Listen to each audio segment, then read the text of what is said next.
Et évidemment, le sujet du jour, c'est forcément votre météo. Alors, je ne sais pas si vous êtes un peu comme nous ce matin, mais on a fait un petit peu allez, on va dire la tenue oignon. C'est-à-dire qu'on a rajouté quelques petites couches et je crois qu'on va en avoir besoin parce qu'on va découvrir ensemble notre météo du jour, même si, vous l'aurez constaté, le soleil est au rendez-vous et ça, c'est plutôt pas désagréable, franchement, avec un soleil quasiment omniprésent sur toute la Bourgogne-Franche-Comté. Quelques petits nuages, mais rien de vraiment bien méchant, hormis peut-être la petite bise, hein, ce vent du nord, petite bise aussi que je fais à tous mes invités qui sont avec nous sur ce plateau et que je vais vous présenter dans un petit instant. On jette un œil sur les températures. C'est vrai que c'est plutôt frisqué. Regardez, vous savez, vous avez déjà ouvert votre fenêtre, on en parle depuis quelques jours. Le grand froid est bien là, avec des températures qui ne reflètent pas réellement ce qui se passe vraiment quand on met le bout du nez dehors, parce que forcément, en ressenti avec la fameuse bise, le vent de nord, on est plutôt dans les moins 10 par exemple, voire moins 15 du côté des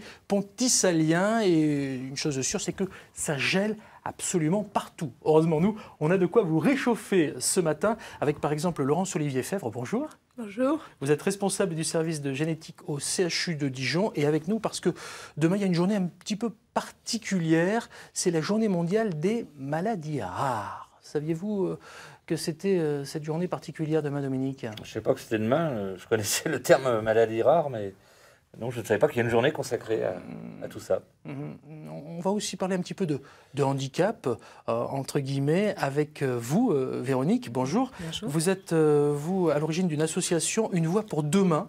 Demain, ce sont les deux que j'ai là. Hein. C'est ça. On soit bien d'accord, on va se dire bonjour. Bonjour. Voilà. Pour l'association qui se trouve à Sainte-Eusèbe, c'est au Creusot, parce que, voilà, on va parler aussi de la langue des signes ensemble. D'accord ? C'est ça. Super. Je reviens avec vous, Véronique, Laurence, sur cette journée mondiale des maladies rares. C'est quoi une maladie rare, finalement ? Alors, une maladie rare, c'est une définition qui est liée à un chiffre, dès qu'une pathologie est plus rare qu'une personne sur 2000. Mais elles sont collectivement très fréquentes. Donc, c'est ce qu'il faut retenir aujourd'hui, néanmoins. D'accord. Donc, individuellement rares, mais collectivement très fréquentes. Les maladies rares, c'est quoi ? Alors, les maladies rares, c'est à peu près 3-4 millions de Français, donc, mais avec à peu près 8000 maladies différentes. D'accord. Le thème de la journée internationale des maladies rares demain, c'est quoi précisément ? Alors, le thème au niveau international est la recherche, mais on a eu un thème particulier qu'on a choisi au sein de notre filière de santé sur les maladies du développement, qui est sur le regard des autres. Ça a été un choix qui a été fait au niveau de notre communauté, parce que c'est un sujet qui nous semble très important. Alors, quand vous dites le regard des autres, c'est le regard qu'on peut porter sur quelqu'un qui a une maladie rare. Vous me disiez en préparant cette émission, et j'aimerais que vous me racontiez cette anecdote, à propos de quelqu'un qui amenait ses enfants à la piscine. Je vous laisse la suite. Alors oui, c'était effectivement le regard des autres est quelque chose qui nous est souvent ramené en consultation, et avec beaucoup d'exemples. Et je vous en ai cité un qui était effectivement un parmi d'autres qui m'a marqué, un petit enfant qui était atteint d'une maladie dermatologique, qui donne ce qu'on appelle dans le tout public comme une peau de serpent. Et lorsque l'enfant est venu se baigner, les autres mamans autour ont pris leurs enfants en disant non, il faut que tu sortes de la piscine, cet enfant-là est sale et tu risques d'attraper sa maladie. Et c'est vrai que c'est quelque chose qui amène beaucoup de difficultés dans la vie des parents, en plus de ce qu'ils vivent déjà. Dominique, je vous voyais acquiescer, Oui, Dominique Brouillot. Parce que l'exemple qui vient d'être cité, j'ai été concerné assez directement par ça. Pourquoi ? Bon, c'est familial, voilà, tout simplement. Et je comprends très bien la réaction. Parce que quand une personne effectivement est atteinte comme ça d'une maladie de peau est assez spectaculaire, qui n'est pas forcément fondamentalement grave, mais spectaculaire, on est toujours en permanence l'objet du regard des autres et il y a un sentiment d'exclusion qui en ressort systématiquement. Et ça, oui, je l'ai connu personnellement dans la famille directe. Donc, bon, on ne va pas vous en demander plus. Laurence, ce qui est important de dire aussi, c'est que vous nous sensibilisez à cette journée mondiale demain par le biais d'activités ludiques, d'où votre présence sur ce plateau, parce qu'il existe de nombreuses animations en Bourgogne-Franche-Comté, notamment une pièce de théâtre en Bourgogne, par exemple. Oui, alors une pièce de théâtre qui va avoir lieu le soir au Théâtre de la Fontaine-Douche, où on a 240 inscrits, la salle est pleine, et avec un acteur qui est lui-même porteur d'une maladie rare et qui a mis en place une pièce pour relater son expérience d'enfant qui a été très importante autour du regard des autres. Et le plus important, c'est que derrière aussi, il y a des débats. C'est-à-dire qu'il y aura la pièce, mais derrière, on pourra poser des questions, réagir, comme vient de le faire Dominique. Je me tourne vers vous, Véronique. Vous avez une question peut-être à poser, Véronique Lamour, à Laurence Olivier Fèvre sur ces maladies rares? Non. Pas spécialement. Pas spécialement. Bon, alors ça veut dire qu'on a tout dit. Non, c'est bien. c'est bien. Pendant ce temps-là, tout s'écroule dans le studio, mais c'est pas grave, tout est normal. C'est pas grave du tout. On va garder le sourire parce que si je vous dis que pendant la chimiothérapie, la perte des cheveux peut être vécue comme une perte d'identité par certaines femmes, vous ne pouvez qu'acquiescer, vous Laurence qui travaillez au CHU de Dijon. Et l'un des moyens de renouer avec sa féminité, c'est par exemple la prothèse capillaire. Et certaines d'ailleurs n'hésitent pas à donner leurs cheveux. Vous allez comprendre en regardant avec nous ces quelques images. Regardez. Ma vie a basculé dans la nuit du 15 au 16 février 2015. Je me suis palpé une boule d'environ 2 cm sous le sein gauche. J'avais compris. Son cancer du sein, elle l'a vécu comme le début d'une perte d'identité. Car pour combattre la maladie, c'était inévitable, il fallait passer par la chimiothérapie. De jour en jour, elle a vu son apparence se dégrader. Et j'ai perdu des petites mèches de cheveux sur ma tête d'oreiller, par terre, à mon domicile. J'avais des trous dans les cheveux, jusqu'au jour où j'avais une alopécie complète. C'est-à-dire? Plus de cheveux, plus de sourcils, plus de cils, plus rien. Moi, je t'essayerais bien ce chapeau-là. Une fois. Au centre Leclerc à Dijon, c'est là qu'elle a porté sa première prothèse capillaire il y a 3 ans. Un attribut de la féminité qui veut dire beaucoup pour certaines patientes ici. Voilà, elle avait opté pour ça, qui lui allait très bien aussi. C'est pas un caprice, c'est pas un choix. Et toute personne maintenant a envie d'être correcte. Elles n'ont pas envie d'être regardées dans la rue parce qu'elles n'ont pas de cheveux. Je ne voulais pas que les gens se retournent dans la rue. Parce que les gens sont curieux. Et vous leur renvoyez l'image de la maladie, hein, tout simplement. Sauf qu'aujourd'hui, une prothèse capillaire peut coûter le prix d'un SMIC. Quelques centimètres de chevelure qui valent de l'or et que certaines femmes sont prêtes à donner. Ça coûte très cher les cheveux aujourd'hui. Et les donner d'une certaine longueur, c'est très cher. C'est très rare d'en trouver des aussi longs et en bonne santé. C'est important, c'est très féminin les cheveux. Et quand on les perd, c'est très très dur. J'ai la chance d'en avoir, j'ai la chance de ne pas être malade et donc je peux aider une femme à retrouver le sourire, à retrouver son côté très féminin justement, même pendant la maladie. Les cheveux de Catherine partiront en Belgique où ils trouveront une seconde vie. Une vie où ils aideront sûrement une femme atteinte du cancer à retrouver le sourire. Les femmes qui retrouvent le sourire, mais aussi les hommes, hein, pourquoi pas. Dominique Brouillot, vous avez une chevelure exceptionnelle, vous pourriez donner vos cheveux. Une chevelure de lion, c'est naturel. C'est mal à propos quand même. Juste une petite remarque par rapport à ça, vous le savez, dans notre groupe de presse, nous avons un titre féminin et on se rend compte à travers l'éditorial que de plus en plus d'endroits sont réservés justement à des femmes qui peuvent, par le biais de cette reconstruction de son paysage à soi, peuvent retrouver se décomplexer et retrouver de la dignité. C'est bien, quoi. Le titre, c'est Femme de Bourgogne. Moi, j'attends avec impatience Femme de Bourgogne-Franche-Comté. Femme en Bourgogne. Oui.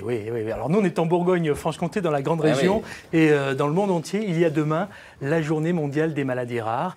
Et en cette veille de cette journée particulière, on souhaitait vous avoir, Laurence Olivier Fèvre, pour nous parler de ces maladies rares, ce que vous avez fait fort justement, et aussi pour revenir sur ces quelques événements, avec un exemple en Bourgogne, mais qui est aussi valable en Franche-Comté, hein, avec la tournée débat autour de cette pièce de théâtre, avec un acteur qui lui-même est touché par la maladie rare. Oui, tout à fait. Effectivement, c'est cette expérience qu'il veut relater. Il a vraiment fait une pièce pour justement sensibiliser les gens sur le regard des autres, et c'est pour ça qu'on pourra débattre après avec le public. Si aujourd'hui de nombreux progrès ont été réalisés, notamment dans la prise en charge des maladies rares, vous êtes d'accord avec moi, il reste quand même de nombreux défis à relever? Clairement, oui, mais c'est vrai, de gros progrès grâce au plan maladies rares 1 et 2. Bon, et le voilà. 3 qui est en train de Et ça, c'est plutôt souriant. Je vous remercie d'avoir été avec nous ce matin. Je sais que vous avez un emploi du temps très chargé. Je vais vous libérer en vous remerciant d'être venu. Mais je vais vous inviter quand même à suivre, pourquoi pas, sur vos écrans connectés. Et vous qui êtes avec nous sur votre écran, tout simplement, sur France 3, notre petite balade au Salon de l'Agriculture à la veille de ces 2 journées que nous vous préparons, puisque nous serons pour 2 matinales depuis le Salon de l'Agriculture à Dijon. Florence Cicolella s'y trouve déjà pour nous faire découvrir un salon un peu particulier, le Salon des fromages. Quelque chose m'a dit qu'on va se régaler, regardez. Bonjour à tous, nous voici sur le Salon du fromage qui a lieu tous les 2 ans ici au sein du Salon international de l'agriculture. Alors il y a 220 exposants qui viennent du monde entier, un tiers vient de l'étranger, donc je peux vous dire que les saveurs se mélangent, ça sent très bon ici. Et je retrouve Sylvie Burzac. Alors vous travaillez pour la Chambre de commerce et d'industrie de Bourgogne-Franche-Comté, donc vous aidez les entreprises de Bourgogne et Franche-Comté à prendre de l'ampleur. Exactement. Pourquoi c'est important qu'ils soient présents ici? Alors le Salon du fromage, comme vous l'avez dit, c'est le salon incontournable. C'est le rendez-vous de tous les fromagers et des équipementiers. Pour la part Bourgogne-Franche-Comté, effectivement, historiquement parlant, tous nos fromagers sont présents. C'est pour eux le salon où ils vont montrer leur savoir-faire, toute leur gamme, leurs produits. Faire goûter, rencontrer leurs clients, les fidéliser et surtout, c'est le salon international du fromage, il ne faut pas l'oublier comme vous l'avez dit. Donc il y a beaucoup d'étrangers qui viennent. Il y a énormément d'étrangers, donc tous les acheteurs, les importateurs, les distributeurs viennent sur ce salon pour se sourcer. Mais bon, là, on a quand même autour de nous du Morbier, du Comté, du Brillat-Savarin. C'est quand même des produits qui sont très connus déjà. Tout à fait. Qu'est-ce qu'on peut faire de plus? Alors, eh bien, vendre encore plus et se faire connaître encore plus. Vous avez raison, le Comté, le Morbier, le Brillat-Savarin sont très bien connus à travers la planète. Mais on peut toujours faire mieux. Et ce salon, justement, c'est pour vendre encore plus et à l'étranger, notamment. Il y a du vrai business qui se joue ici, c'est-à-dire des contrats qui Complètement. Tous les jours, les entreprises font du business. Ce salon-là, c'est pas juste pour faire de la dégustation, c'est pour faire du business. D'ailleurs, il n'est pas ouvert au grand public. Absolument pas. Ce ne sont que les professionnels qui peuvent entrer à ce salon. Et l'objectif, effectivement, les gens viennent avec des bons de commande. Les entreprises viennent avec leurs bons de commande. Il y a quand même beaucoup d'étrangers, on l'a dit. Il y a aussi beaucoup de concurrence. Ça veut dire qu'il faut trembler un petit peu pour nos producteurs? Non. Nous avons vraiment un énorme savoir-faire. Si on a autant d'étrangers qui viennent également ici sur ce salon, c'est pour acheter nos produits. Parce que c'est une référence mondiale. Le Comté, effectivement, est connu. Il est recherché, il est demandé. Ainsi que tous nos autres fromages que vous voyez ici sur cette belle vitrine. Donc au contraire, on a encore une belle part de marché et voilà, on a encore beaucoup de ventes à faire à travers la planète, en France encore. Et c'est effectivement dans d'autres régions, on doit être encore plus présent dans les autres régions de France et à l'étranger. Et vous y travaillez. Merci beaucoup. Exactement. Sylvie Burzac. Merci beaucoup. Je vais maintenant vous montrer quelque chose parce qu'on a parlé évidemment des fromages, mais c'est aussi le salon des produits laitiers. Et il y a quelque chose aussi qui est vendu ici qu'on ne connaît pas forcément et pourtant qui sert. Bonjour Patrick Grandet. Qu'est-ce qu'il y a dans ce bidon? De la présure. Qu'est-ce que c'est que de la présure? Remontez à peine votre micro. La présure est l'enzyme naturelle qui permet de faire coaguler le lait. Donc on en a besoin dans la préparation du fromage? On en a besoin obligatoirement dans la préparation des fromages, de bons fromages en tout cas. Alors vous êtes basé où? Où est-ce que vous fabriquez? Nous sommes basés à Meursault, à côté de Beaune. Un lieu béni des dieux puisque nous sommes sous couvert de l'UNESCO de plus, mais par les vins, les climats. Et vous êtes une entreprise du patrimoine vivant, ça veut dire quoi? Nous sommes une entreprise du patrimoine vivant, labellisée par le gouvernement, compte tenu de notre antériorité, puisque nous avons commencé cette activité en 1872. Nous en sommes à la 6e génération et depuis cette époque, nous continuons de développer et de commercialiser la présure. Et d'ailleurs, ça ressemble à du vin. Ça ressemble à du vin, un vin blanc, tout simplement. Bon, alors, est-ce que ça se passe bien les affaires depuis le début du salon? Ça se passe très bien. Beaucoup de visiteurs et notamment des clients, bien évidemment, des clients potentiels et beaucoup d'étrangers. Donc pour vous, c'est vraiment important d'être ici au Salon du fromage? C'est une opportunité et nous sommes fidèles au Salon du fromage tous les 2 ans à Paris. Et le salon, on vous est fidèle aussi. Merci beaucoup. Eh bien, dans quelques instants, on se retrouve pour goûter du fromage, bien sûr. Oh là là là là là là là, on va se régaler. Merci Florence, c'est très très agréable, hein, le paradis du fromage. Je vous ai vu tous les deux prendre des kilos en regardant ce qui se passait avec Florence depuis le Salon de l'Agriculture. Une réaction, Véronique? Non, non, j'en veux, c'est tout. C'est bien. On en aura d'autres avec notamment une crémière fromagère byzantine qui veut nous emmener à la découverte de quelques producteurs avec Florence d'ici quelques minutes. Le fromage, ça se marie bien avec le vin dont nous allons parler d'ici quelques minutes. Là c'est encore. un art à consommer. D'accord. Avec modération pour les vins, sans modération pour les fromages, si tant est que, soyons convenables. voilà, si tant est que tout se passe bien pour vous au niveau santé. Ça se passe bien aussi pour nous et visiblement chez vous aussi. Donc je vais vous inviter à faire un petit tour. Nous partons pour le pays de Montbéliard, retrouver quelqu'un qui est, pas à l'origine, mais en tout cas qui est un directeur heureux. Vous allez comprendre pourquoi. Bonjour Christophe Stroman. Bonjour. Vous êtes le directeur du CFA du pays de Montbéliard et je disais directeur heureux parce que chez vous, il y a des formations qualifiantes très recherchées par les professionnels de la maroquinerie, c'est le moins que l'on puisse dire. Vous êtes aujourd'hui d'ailleurs le pôle formation de référence au niveau national et ça franchement nous, on est super fiers. Alors, on reste modeste, on est un des pôles de référence au niveau national. Voilà. Ah oui, mais alors attendez, un des pôles, cela dit, vous êtes le seul pôle, en tout cas dans notre région, à proposer le genre de formation qualifiante dans les métiers de la maroquinerie. Tout à fait. On a la chance en France d'avoir une filière maroquinière qui est quasiment leader mondial, en tout cas quand on évoque le haut de gamme de ces produits. Cette filière, elle représente à peu près 18 000 emplois en France et en Franche-Comté, on peut estimer à 2 000 emplois actuellement cette activité. On va créer dans les 5 années qui viennent à peu près 500 à 600 emplois sur notre territoire bourguignon et franc-comtois. Et dans ce cadre-là, l'école que j'ai la chance de diriger a développé une offre de formation en lien avec les besoins de ces entreprises. Alors, doublement heureux parce que très bientôt va ouvrir à Montbéliard un atelier un petit peu particulier, les ateliers de la Lisaine. De quoi s'agit-il ? Alors, il s'agit tout simplement d'une opportunité qu'on a su saisir avec l'aide de l'État, du Conseil régional et de Pays de Montbéliard Agglomération pour investir et regrouper nos activités dans un même lieu. Ce lieu est en centre-ville de Montbéliard. Il s'appelle, comme vous l'avez dit, les ateliers de la Lisaine. Les Montbéliardais reconnaîtront derrière cette appellation les anciens locaux de la Maison de l'Emploi, voilà, qui viennent d'être rachetés par le CFA du Pays de Montbéliard, équipés et qui vont ouvrir dans les semaines à venir pour accueillir les formations qui étaient disséminées un peu sur le territoire.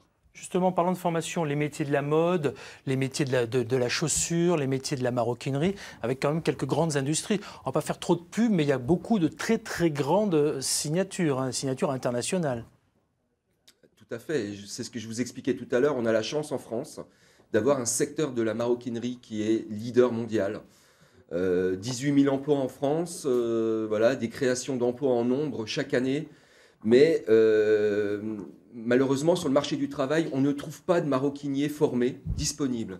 Donc chaque fois qu'une entreprise investit, décide de créer des emplois, il y a un passage qui est quasiment obligé, qui est le passage par la case formation. Du coup, le CFA du Pays de Montbéliard est un établissement avec lequel on a créé une association qui s'appelle le lycée des Huisselets. On a développé une offre de formation à la fois pour des jeunes en formation initiale et pour des adultes en reconversion. Aujourd'hui, quel que soit votre statut, votre profil, votre parcours professionnel, vous pouvez vous adresser à nous si ce secteur d'activité vous intéresse. On a forcément une offre et des emplois à vous proposer. Quel genre de formation précisément et quels sont les métiers finalement les plus en vogue ? Alors bien sûr, l'essentiel de ces créations d'emplois concerne le métier de maroquinier, donc la personne qui va fabriquer l'objet de maroquinerie, qui va l'assembler. Donc là-dessus, les emplois se comptent par dizaines chaque année, notamment sur le territoire bourguignon et franc-comtois. Mais on a aussi un métier qui apparaît aujourd'hui et qui est en tension, c'est le métier de coupeur-préparateur, où on est à la recherche de candidats. C'est un métier particulier qui va permettre de prendre en compte la peau brute, sortie ou livrée en manufacture, et de préparer les sous-ensembles d'un sac pour ensuite être confié au maroquinier qui va procéder à leur assemblage. Voilà, donc deux métiers phares, le métier de maroquinier, le travail de table, le travail de fabrication de l'objet, mais un métier en amont du processus d'assemblage qu'on appelle coupeur-préparateur et pour lequel il y a de plus en plus de débouchés également. Merci. Avec une formation bien sûr à la clé. Merci pour ces précisions. On va mettre évidemment le bon lien qui va bien sur france3.fr. Merci Christophe Stroman d'avoir été en direct avec nous depuis le pays de Montbéliard, où il fait très très froid, je le sais, et où malgré tout vous attirez entre guillemets du monde, hein, parce que Montbéliard a ses charmes, mais cette école aussi attire, vous l'avez compris, et je pense que vous êtes d'accord avec moi, Dominique et Véronique, bon nombre de gens qui sont en mal de reconversion ou à la recherche d'emploi évidemment. Surtout en Bourgogne, on a oublié que dans la région de Semur, il y a les industries Thomas, par exemple, qui sont fournisseurs exclusifs de Vuitton. C'est une vieille histoire, je crois que c'est le grand-père Thomas qui a dû sauver la vie au grand-père Vuitton, et depuis, les liens ont été noués pour l'éternité, et ça fait qu'aujourd'hui, on a encore plusieurs centaines d'emplois sur le territoire local. Allez, je vais citer 2 autres marques, vous en avez cité une, hein, je suis obligé. Ouais. Donc, il y a les Mal Gaillard notamment, et puis il y a Hermès aussi, voilà, quelques grandes signatures reconnues dans le monde entier. Ça aussi, c'est reconnu dans le monde entier, hein, c'est le salon de l'agriculture. Je vous ai promis d'y retourner, nous y allons avec Florence Cicolella pour découvrir cette fameuse crémière fromagère bisontine. Je crois qu'on va se régaler encore. Bon, alors maintenant, nous allons faire une petite visite guidée avec Aurore Paillusson, qui est crémière fromagère à Besançon, et vous allez nous montrer vos coups de cœur ici. Il y en a pas mal sur le salon des coups de cœur. Le mais premier. je vais vous emmener vers le premier. Alors qui Damien qui nous fait des petits fromages de brebis dans un endroit où c'est un petit peu plus ensoleillé qu'en Franche-Comté, du côté du Tarn. Alors pourquoi, bonjour Damien, pourquoi Bonjour. ces fromages vous plaisent particulièrement et vous les avez dans vos étals? Il y a une vraie valeur ajoutée sur le produit, il y a beaucoup d'amour et c'est ce qu'on recherche justement sur les fromages qu'on va proposer à la clientèle de Besançon. C'est vrai qu'il y a de l'amour dans vos fromages? Ah oui, il y a beaucoup d'amour. Déjà, le nom Les Paulinetoises vient de notre village Paulinet. D'accord, ça nous évoque Poligny chez nous en Franche-Comté, Aïe, c'est aïe, très aïe. bien. Donc ce sont des fromages fermiers au lait de brebis. Oui, au lait cru, oui. Au lait cru de brebis, très important. Voilà. Quelles sont leurs caractéristiques à ces petits fromages? Alors c'est des fromages qui ont plutôt un cœur assez crayeux. Donc on va avoir une texture un petit peu voilà, comme de la craie. C'est ce qu'on appelle le côté crayeux dans notre jargon fromager. Et la texture sous croûte sera plutôt crémeuse. Donc selon l'affinage que l'on va souhaiter, on va justement affiner les fromages de façon à les avoir légèrement en crème. Et comment on obtient ça, Damien Ricard? Donc déjà avec un lait de qualité quoi, que l'on fait exclusivement produit sur la ferme. Et donc on a 3 étapes. Notre maxime c'est élevage, pâturage pour le meilleur du fromage, quoi. Donc ça résume un peu tout, quoi. Et vous me disiez un rythme de Oui. fabrication du fromage qui est assez Par original. contre, voilà, très peu de fromages sont fabriqués de suite après les traites, quoi. On élabore notre fromage de suite après les traites, donc on ne refroidit pas le lait. On utilise les ferments naturels qui sont présents dans le lait pour faire des fromages après chaque traite. Donc un peu plus d'inconvénients parce qu'il y a beaucoup de nettoyage et tout ça après chaque traite. Voilà. Voilà le travail que vous avez envie de mettre en valeur aussi, Aurore. Mais bien entendu, c'est un combat de tous les jours pour eux. C'est-à-dire que du coup, nous, on est à la fin, hein, on va le proposer à nos clients, mais c'est leur boulot en premier. Du Donc, il faut Tarn savoir, jusqu'à Besançon. jusqu'à Besançon, c'est exactement ça. Merci beaucoup, Damien Ricard. Merci. On va suivre votre deuxième coup de cœur. Allez, Aurore. on s'en va voir Aimé. Je vous suis. Aimé. Merci. Voilà Aimé. un nom qui fait rêver. On va donc maintenant vers la fromagerie qui fabrique de l'étiva. Et donc ce n'est pas Aimé, c'est Henri Daniel, son chat tendre, qui est là et qui va pouvoir nous présenter un petit peu l'étiva. Alors, c'est quoi l'étiva comme fromage? Ça ressemble à un petit comté. Alors, c'est la même famille. C'est une pâte pressée et cuite, comme on l'appelle. Mhm. La même famille qu'un comté, qu'un Beaufort, qu'un gruyère. Mais c'est un fromage unique parce que c'est un fromage uniquement d'été. Fabriqué entre le 10 mai et le 10 octobre sur les alpages dans les Alpes vaudoises en Suisse. Vous prenez Genève, Lausanne, Montreux et on est en dessus de Montreux. Et personnellement, avec mon épouse, mes enfants, mes petits-enfants, je le fabrique sur cet alpage et dans ce chalet. D'accord, donc c'est à l'inverse du Mont d'Or. C'est complètement l'inverse de notre Mont d'Or, c'est ça. Nous, on a un fromage d'hiver et après, en été, on passe de l'autre côté de la frontière et on va chercher l'étiva. Mais comment vous l'avez connu? Parce que c'est un petit Comment peu je l'ai un connu? fromage de niche. Ah oui, c'est un fromage de niche. Ils sont 70 producteurs, donc c'est vraiment tout petit. C'est des gens qui sont amoureux de leur métier également, comme Damien tout à l'heure. Voilà, c'est vraiment des gens passionnés. Ils vivent en altitude, donc tout l'été. Alors je vais Et ils goûter pour fabriquent savoir donc où ça se situe. Si on est plus proche du comté, du gruyère ou à mi-chemin. C'est là que c'est vous qui allez vous décider. Alors en fait, ce fromage a pour particularité d'avoir une petite note légèrement fumée en fin de bouche. Je ne sais pas si vous la sentez. Tout simplement parce que ces fromages sont cuits au chaudron, au feu de bois. Et donc on a cette typicité de ce côté légèrement fumé, alors qu'il peut être plus ou moins présent selon les producteurs. Et donc voilà, c'est de cette manière qu'on va fabriquer l'étiva.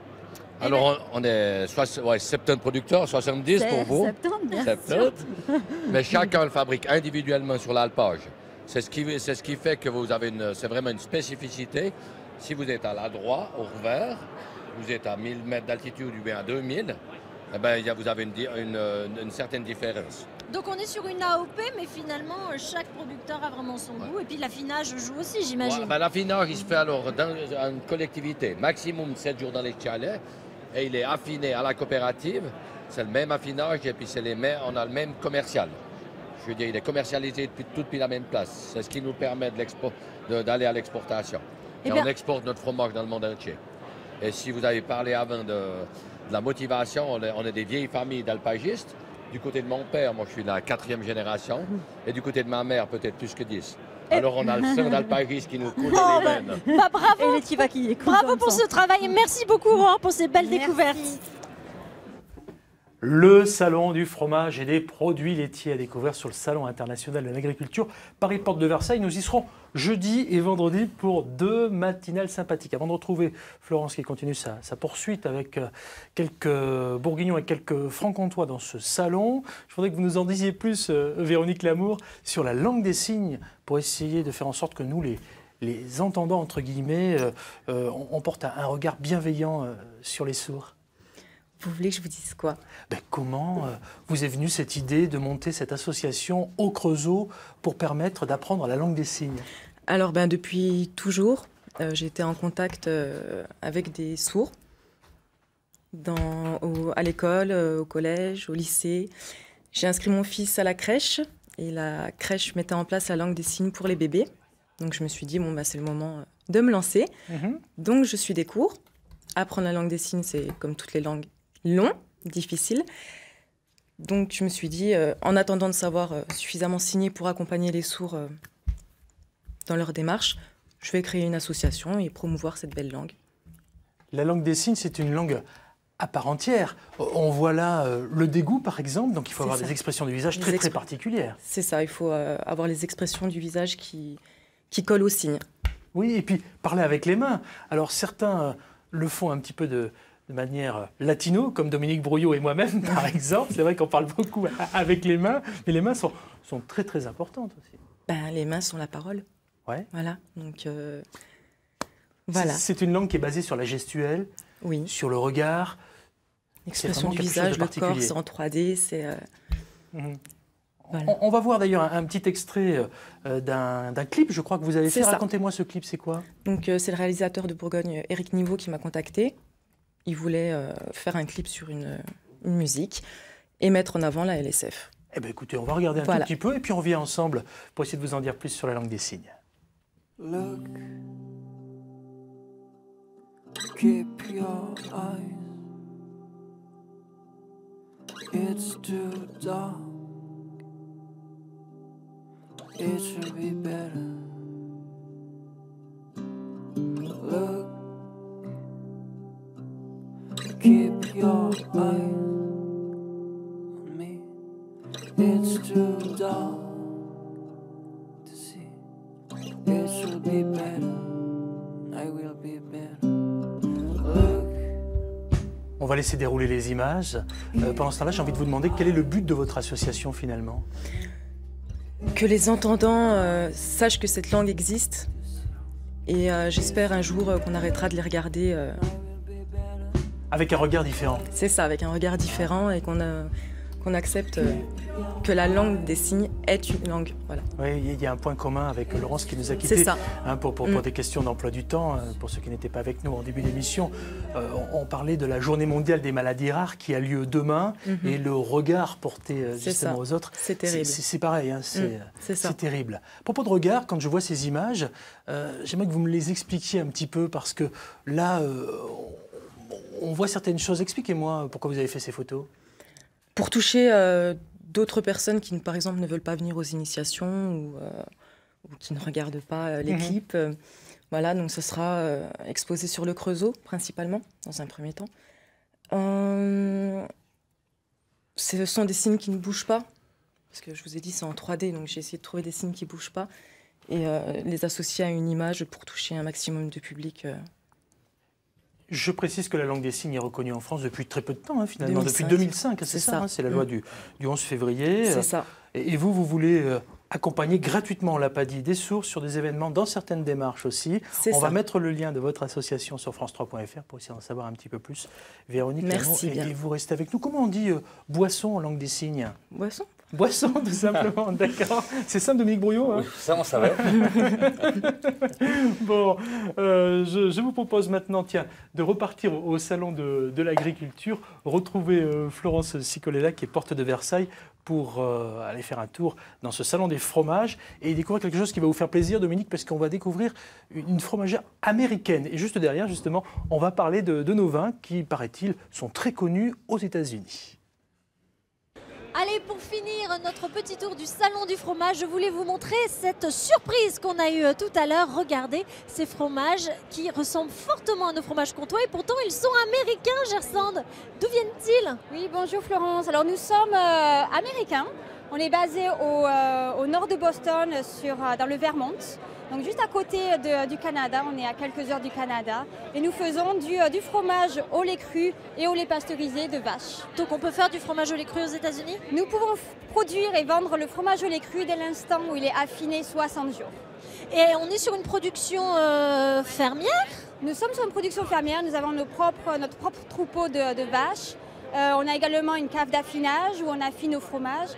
Mais également, on va aider les producteurs locaux du Vermont en achetant leur fromage jeune et en les affinant dans nos caves. D'accord, vous faites aussi affiner. Alors voilà, celui sur lequel la caméra est braquée ressemble quand même étrangement au Mont d'Or. S'en est inspiré ou pas? C'est inspiré du Mont d'Or en effet. Donc celui-ci s'appelle le Harbison. C'est un fromage donc de vache qui va très crémeux avec sa sangle. Sa sangle en épicéa. Oui, on est en épicéa et voilà, comme le Mont d'Or, et même l'épicéa vient de la ferme. Donc le lait vient de la ferme, l'épicéa vient de la ferme. Donc on est dans un fromage 100% fermier. Et on sent vraiment le goût de l'épicéa, c'est très crémeux, c'est étonnant. C'est étonnant, ça ressemble à ce qu'on connaît et c'est très bon. Voilà. En fait, félicitations. On ne s'attend pas à avoir un tel goût sur des fromages américains. Vous êtes sur un marché de niche? On est sur un marché de niche, on est seulement dans les crémiers fromagers, dans les magasins de gourmets. Voilà, on est dans le haut de gamme, on est des producteurs locaux, fermiers, et on veut rester dans cette gamme-là. Donc voilà, nous commençons. Vous jouez sur le terroir. On joue sur le concept de terroir. Vous avez 10-15 ans, c'est vraiment très jeune comme entreprise. On est très jeune à l'échelle française, mais en même temps, voilà, on apporte ce taste of place, ce terroir américain, ici en Europe, et je pense qu'il a sa place, en tout cas en termes de qualité. En tout cas, il est vraiment bon. Je goûte celui qui ressemble au comté. Donc le Alpha Thoman, en effet, donc ça c'est un fromage au lait cru. On est sur 12 mois d'affinage. Fruité avec des goûts de noisettes. En effet, c'est le comté. C'est en tout cas celui qui peut se comparer, qui est aussi très bon. Et ben voilà, c'est vraiment une bonne surprise. Merci en tout cas. Merci à vous. Cette découverte. Et c'est ici que s'achève notre tour du monde au Salon du fromage. Merci Florence, tour du monde sympathique en tout cas dans ce salon des fromages. Je peux vous dire que demain, on vous dira tout sur le concours des meilleurs apprentis de France de charcuterie. Ah, ça va être un très très grand moment. Demain d'ailleurs, nous serons, non pas demain, après-demain, on va y arriver, jeudi et vendredi, au salon de l'agriculture, porte de Versailles à Paris. Et là maintenant, j'ai envie d'aller vous voir Dominique parce que j'étais en train de feuilleter Bourgogne Magazine avant de préparer cette émission et je me suis dit, il faut absolument que Dominique vienne nous en dire un petit peu plus sur le dernier numéro en kiosque qui s'intéresse notamment à l'amour pour nos Bourgognes à travers le monde. Parce que alors franchement, la folie des grands jours, ça vaut le détour. La folie des grands jours, oui, ça vaut le détour, parce que c'est un événement qui en est à sa 14e édition, je crois, qui a lieu tous les 2 ans. Hein, donc, parce que c'est une grosse machine qui attire des gens du monde entier, des spécialistes, des journalistes, mais pas que, mais aussi des acheteurs, puisque c'est une rencontre avec un caractère commercial assumé. Oui, oui, puis international surtout. Et Dominique, là, on était avec Florence au Salon des fromages, au Salon de l'agriculture. On a entendu là, les fromagers américains. Oui. Vous revenez des États-Unis, on ne va pas se le cacher. Il paraît que là-bas, les Bourgognes, c'est waouh. Pas n'importe où. J'étais en Californie. Ouais. La Californie, c'est pas les États-Unis, comme Paris n'est pas la France. Hein. Il faut quand même bien distinguer les choses. Et là-bas, j'ai pu constater sur place que l'influence française et bourguignonne notamment était très forte dans le vignoble. On a d'ailleurs dégusté des vins d'exception, des vins qui atteignent des cimes même financières comparables aux nôtres. Hein. Nous ne sommes pas seuls. Et j'ai rencontré ce qu'on appelle des winemakers, des professionnels du vin. Là-bas, le foncier est souvent dissocié de l'acte viticole, c'est-à-dire qu'on a d'un côté des gens qui s'occupent du foncier, qui sont propriétaires, et de l'autre, des professionnels du vin qui, pour certains, volent à un très très haut niveau dans des domaines de renom mondial. Allez, je reviens en France avec nos vins. Finalement, vous nous prouvez au travers de Bourgogne Magazine, là par exemple, que notre vin, il est sans frontières. C'est même mieux que ça. Si vous lisez, on a fait pour chacun des invités qui ont été saisis en photo par Jean-Luc Petit. Je ne sais pas si on les voit là sur. Attendez pas trop vite parce que c'est vrai, on a une nouvelle maison, il faut s'y habituer un petit peu. Par exemple, cette jolie dame a été vigneronne, c'est une Australienne. Elle est reconnue internationalement pour ses qualités de dégustatrice. Elle est là régulièrement au Grand Jour de Bourgogne, et pas que, elle vient souvent en Bourgogne. Vous lirez par exemple on a fait un petit questionnaire de Proust pour chacun, et chacun dit oui, de toute façon la Bourgogne, il y a quelque chose qui ne pourra jamais être déplacé, c'est son terroir. Il ne faut qu'elle ne jure que par son terroir et qu'elle ne se bordelise pas, c'est-à-dire qu'elle ne prenne pas les chemins de traverse que parfois d'autres régions ont pris, et qu'elle garde vraiment son intégrité par rapport au terroir. Alors on peut feuilleter ensemble, hein, parce qu'il y a beaucoup de choses, à découvrir. Une jeune femme russe qui a dirigé plusieurs magazines en Russie et qui est souvent à Dijon d'ailleurs. Là c'est un ancien médecin de Boston qui est devenu un spécialiste mondial du vin. Si on continue, Yukiko, là, c'est une amie qui est une personne absolument charmante et qui habite en Bourgogne depuis... une japonaise hein, qui connaît mieux la Bourgogne que vous et moi réunis. Voilà, donc c'est pas peu dire, et qui est une grande dégustatrice. Voilà, ce sont des gens qui sont des témoins de l'universalité et puis de la mondialisation, de la dimension mondiale de nos vins. L'amour pour nos Bourgognes à travers le monde. On aurait pu résumer ça comme ça. Il y a toujours du boulot à faire pour être meilleur, mais il y a quand même ce point de départ qui est que notre terroir, lui, il est indéplaçable et puis absolument unique. Bon, Bourgogne Magazine, j'attends avec impatience Franche-Comté Magazine, un de ces jours. Hein. Oui, mais on en a parlé, on fait des hors-séries mixtes et ça viendra en fin d'année. Ok, voilà. Allez, maintenant ça vient. J'ai envie de vous emmener danser. Vous dansez, vous, Dominique ? Très bien. C'est très bien. C'est connu. J'ai une silhouette pour ça. Nous, on danse depuis hier. C'est déjà le 2e épisode de notre feuilleton consacré à la danse. Regardez.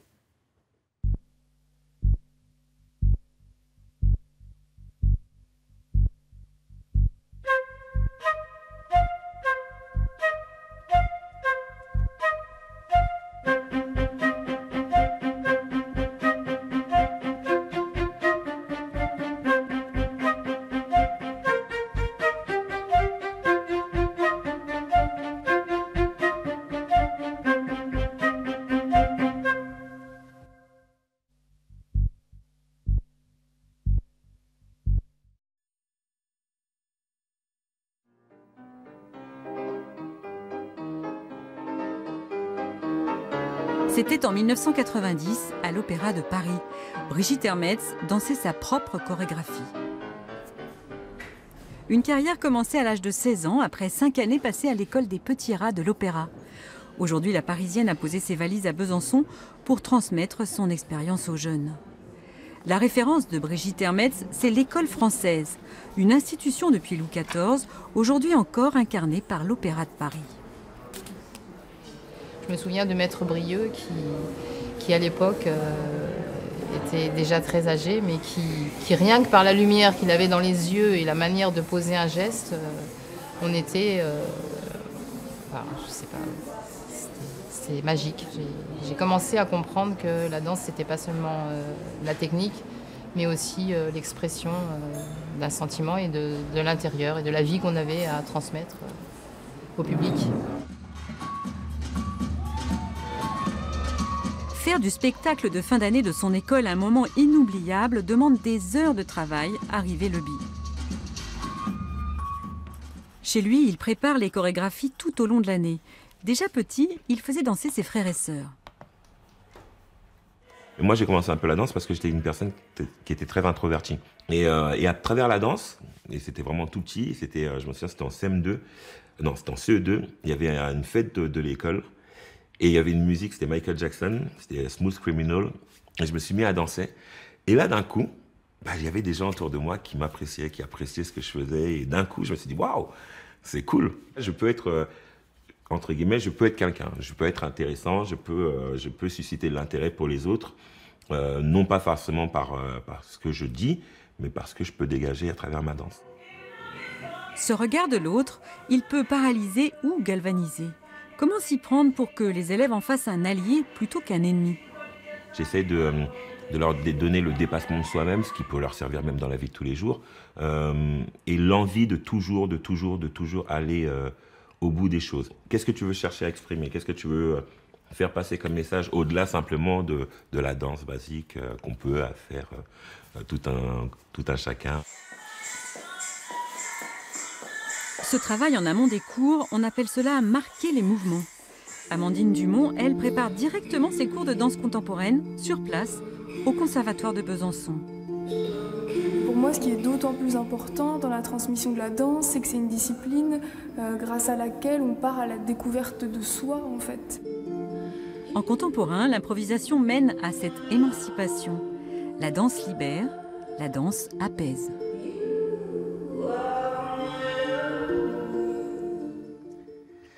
Ah, vivement demain pour le nouvel épisode. Ça fait du bien, je ne sais pas ce que vous en pensez tous les deux. C'est ça. Ah, voilà, ça fait du bien dans ce monde de brut. C'est toujours très, très agréable. On parle de l'actualité maintenant avec les titres en Bourgogne-Franche-Comté. François Latour qui me rejoint. Bonjour François. Bonjour Pascal. Bienvenue sur ce plateau. Regardez, c'est un tout nouveau plateau qui vous accueille pour qu'on s'intéresse entre autres, pour commencer à l'actualité en Franche-Comté, François. Alors oui, en effet, hier soir, en fait, ils sont revenus de Pyongyang. Ce sont les héros franc-comtois, on peut le dire. Ce sont nos médaillés olympiques. Ils arrivaient à l'aéroport de Lyon dans la soirée et évidemment, ils sont venus lester de leurs médailles comme la jurassienne Anaïs Bescon. Donc elle est devenue l'athlète féminine la plus médaillée aux Jeux olympiques d'hiver. Elle a remporté l'or avec ses coéquipiers lors du relais mixte et le bronze sur la poursuite et le relais 4 x 6 km. L'édition de Midi en Franche-Comté reviendra sur le retour des athlètes, bien entendu. Et puis une affaire de hold-up aux assises, je crois, dans le Doubs. Alors oui, aujourd'hui débute à Besançon le procès aux assises pendant 4 jours de 4 prévenus accusés d'avoir participé au hold-up de la bijouterie Van Bril à Besançon en plein jour le 14 novembre 2014. Devant des passants médusés, ils s'étaient emparés de dizaines de bijoux et de montres pour un butin de 800 000 €. Tous originaires de la région lyonnaise, ils ont pu être identifiés grâce aux traces ADN retrouvées dans leur véhicule. Procès à suivre sur le site internet de France 3 Franche-Comté et dans l'édition de Midi. En Bourgogne, cette fois-ci, France 3 et François, pardon, c'est un lapsus, ça, France 3. Remarquez, ça vous va bien aussi. Hein. En Bourgogne, comme partout en France, finalement, il y a la vague de froid qui sévit et les sans-abri sont particulièrement touchés. Alors tout à fait, Pascal, nous verrons un reportage ce midi dans l'édition de Bourgogne. Notre équipe a suivi la maraude de fin d'après-midi et de soirée dans les rues de Dijon. L'accueil de jour des sans domicile fixe ferme à 17 h et l'accueil de nuit n'ouvre pas avant 22 h. Un laps de temps où ils sont le plus exposés, c'est un travail de proximité tout en délicatesse que font les associations d'aide aux personnes en difficulté et la Croix-Rouge à Dijon afin de les diriger dans les centres d'accueil. On écoute une éducatrice. Quand l'accueil de jour ferme à 17 h, on voit bien que pour les personnes qui n'ont pas d'hébergement et qui sont dans l'attente, c'est un moment, oui, qui est redouté, qui est craint. Parce que par ces températures, c'est compliqué de trouver un endroit où on peut se poser, se reposer et être au chaud. C'est pas partout où ils sont forcément les bienvenus, donc il faut qu'ils trouvent des endroits à l'abri, chauffés et où ils seront tolérés. Dans la Nièvre, François, les élus se retroussent les manches pour être au chevet des professionnels de la santé. Alors, tout à fait, Pascal. Les élus de la Nièvre en fait, réalisent un tour nivernais morvan de la santé aujourd'hui. Avant la venue d'Agnès Buzyn, ministre de la Santé, jeudi à Nevers, les conseillers départementaux partent en bus et vont faire le point sur les dossiers sensibles, comme par exemple l'hôpital de Clamecy ou les urgences qui doivent fermer, à Caunes où la maternité est suspendue. Nous ferons le point avec notre équipe qui suit ce déplacement.